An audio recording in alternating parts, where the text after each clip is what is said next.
दुनिया गोल है और समय का पहिया घूमता है। अमेरिका जहां एक तरफ भारत से दौरा करके वापस लौटे पुतिन से झगड़ पड़ा, बाइडेन और पुतिन की गर्मा गर्म बहस हो गई, तो वहीं दूसरी तरफ भारत ने सीधे अमेरिका को चुनौती दे दी है और अमेरिका को मिली ये चुनौती अमेरिका को सबसे ज्यादा बुरी लगी है। जानेंगे क्या है मामला, इसके अलावा बहुत कुछ, आइए जानते हैं इन खबरों को विस्तार से। 6 घंटे की मीटिंग करके यहाँ से पुतिन निकले अपने देश को और वहाँ एक ऑनलाइन मीटिंग ऑर्गेनाइज हुई जो बाइडेन से। ये तो बिल्कुल निश्चित था कि जो बाइडेन और राष्ट्रपति पुतिन के बीच जो मीटिंग होने वाली है उसमें कुछ न कुछ धमाल तो मचेगा जरूर। हालांकि इस मीटिंग की शुरुआत दोनों ने बिल्कुल बड़ी बड़ी मुस्कुराहटों के साथ की। ऐसा लगा जैसे कि दोनों की दुश्मनी खत्म हो गई है। लेकिन जैसे जैसे मीटिंग के सब्जेक्ट बढ़ते चले गए और जैसे जैसे बयानबाजियां शुरू होती चली गई, उससे समझ में आने लगा कि अब यहाँ पे दोनों ही देशों की गर्मी निकल कर सामने आ रही है। जहाँ एक तरफ बाइडेन ने ये कहा कि अगर आप यूक्रेन के पास इतनी बड़ी सेना लेकर आए हो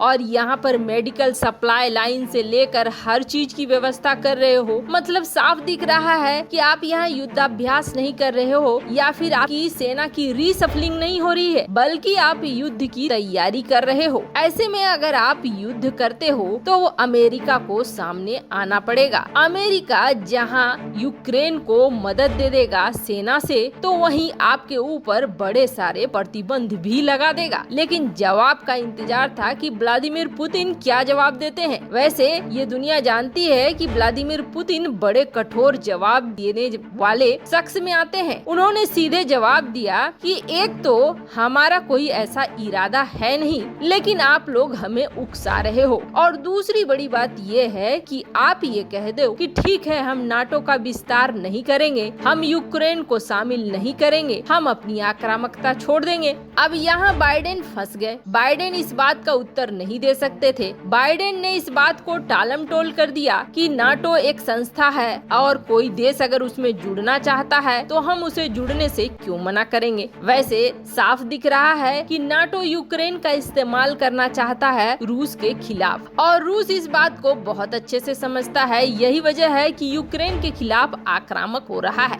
लेकिन अभी जो डिफेंस बजट अमेरिका ने लॉन्च किया है, इस डिफेंस बजट में जहां चीन के लिए प्रावधान रखे हैं, तो वहीं $330 मिलियन तुरंत यूक्रेन के लिए भी रखा हुआ है, जो साफ दिखा रहा है कि अगर युद्ध होता है तो अमेरिका अपने सैन्य बलों के साथ यूक्रेन को सहायता दे सकता है, और अगर सैन्य बलों के साथ सहायता नहीं देगा तो आर्थिक रूप से सहायता देगा, और वहीं दूसरा रूस के ऊपर प्रतिबंध लगाएगा। खैर, इन दोनों महाशक्तियों के बीच जो बातचीत हुई, उस बातचीत से कुछ हल निकला नहीं और कोई शांति नहीं स्थापित हुई, क्योंकि जो व्हाइट हाउस की प्रवक्ता है उन्होंने साफ कर दिया कि आप इसे रूस के ऊपर कार्रवाई समझे, यूक्रेन का सपोर्ट समझे, या आप जो चाहे समझे, अमेरिका रूस के ऊपर प्रतिबंध लगाएगा अगर यूक्रेन पर हमला होता है तो, और अपनी मिलिट्री भी भेजेगा। व्हाइट हाउस के इस बयान के बाद ये तो बिल्कुल साफ हो गया कि अमेरिका यूक्रेन मामले में क्या सोच रहा है।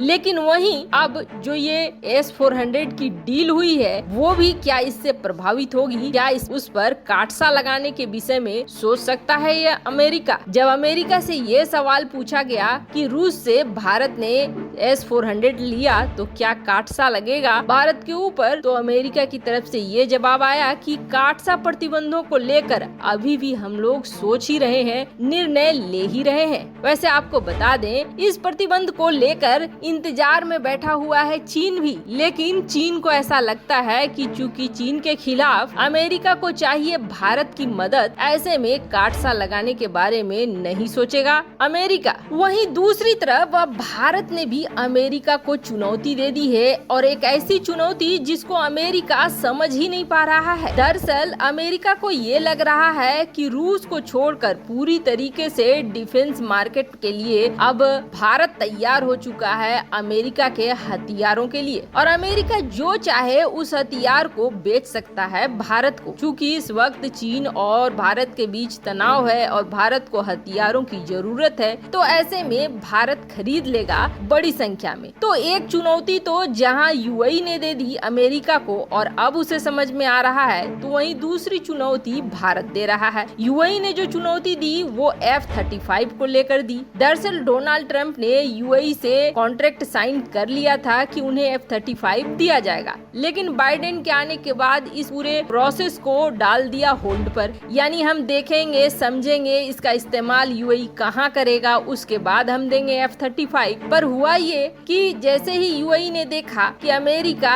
ऐसा कुछ कर रहा है और अमेरिका की वजह से यूएई की ताकत में कमी आ रही है। यूएई वैसे तो डिप्लोमेटिक तौर पर दुनिया के सारे देशों से संबंध रखता है और उसके संबंध दुनिया के सारे देशों से सही हैं, सिर्फ एक यमन विद्रोहियों को कुचलने की बात छोड़ दिया जाए तो बाकी देशों के साथ डिप्लोमेटिक रिश्ते बनाकर रखे हैं यूएई ने, यहाँ तक कि इजराइल के साथ। अब F-35 जब शुरुआती दिनों में देने की बात हुई थी तो इजराइल ने विरोध भी किया था अमेरिका को कि यूएई को मत दो, क्योंकि उस वक्त यूएई और इजराइल वगैरह अलग अलग पाले में खड़े थे। यूएई को ये माना जाता था कि अरब देश मुख्यतः इजराइल के खिलाफ हैं, तो ऐसे में F-35 जो स्टील्थ टेक्नोलॉजी से लैस है वो इजराइल के लिए खतरा बनेगा। पर अभी अमेरिका इस दुविधा में ही था, पर अमेरिका के नंबर 1 पोजीशन को पहले ही फ्रांस टक्कर दे रहा है। फ्रांस के राफेल विमानों का सौदा कर लिया यूएई ने। एक झटका अमेरिका को यहाँ लगा तो वहीं दूसरा झटका भारत ने दे दिया। लंबे समय से भारत के